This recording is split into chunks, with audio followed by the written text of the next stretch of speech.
Karbala की लड़ाई मानव इतिहास की एक बहुत ही जरूरी घटना है।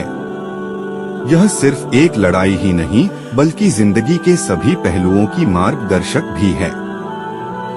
इस लड़ाई की बुनियाद तो हजरत मोहम्मद मुस्तफ़ा के देहांत के बाद रखी जा चुकी थी। इमाम अली का खलीफा बनना कुछ अधर्मी लोगों को पसंद नहीं था, तो कई लड़ाइयाँ हुई, अली को शहीद कर दिया गया।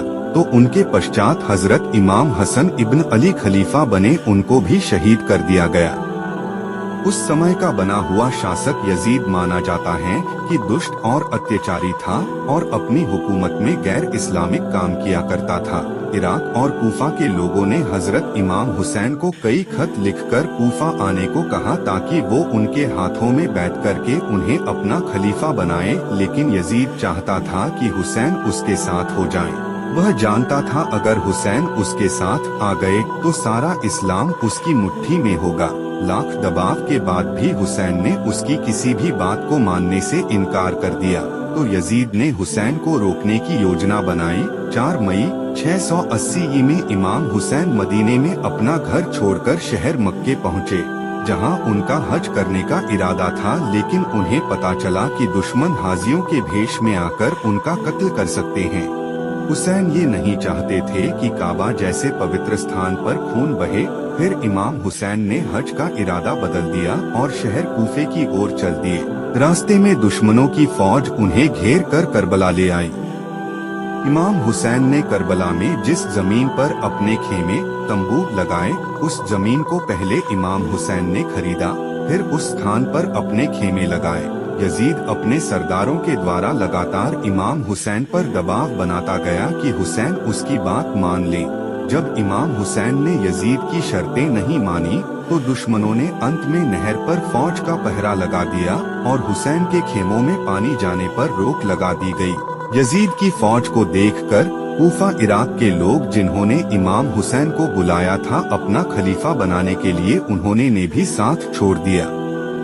3 दिन गुजर जाने के बाद जब इमाम के परिवार के बच्चे प्यास से तड़पने लगे तो हुसैन ने यजीदी फौज से पानी मांगा। दुश्मन ने पानी देने से इनकार कर दिया। दुश्मनों ने सोचा इमाम हुसैन प्यास से टूट जाएंगे और हमारी सारी शर्तें मान लेंगे।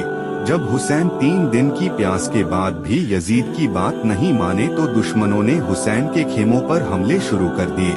इसके बाद इमाम हुसैन ने दुश्मनों से एक रात का समय मांगा और उस पूरी रात इमाम हुसैन और उनके परिवार ने अल्लाह की इबादत की और दुआ मांगते रहे कि मेरा परिवार, मेरे मित्र चाहे शहीद हो जाए, लेकिन अल्लाह का दीन इस्लाम जो नाना मोहम्मद लेकर आए थे वह बचा रहे।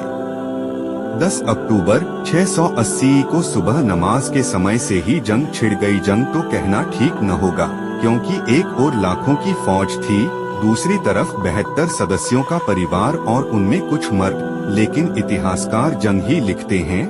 वैसे इमाम हुसैन के साथ केवल 75 या 80 मर्द थे, जिसमें 6 महीने से लेकर 13 साल तक के बच्चे भी शामिल थे।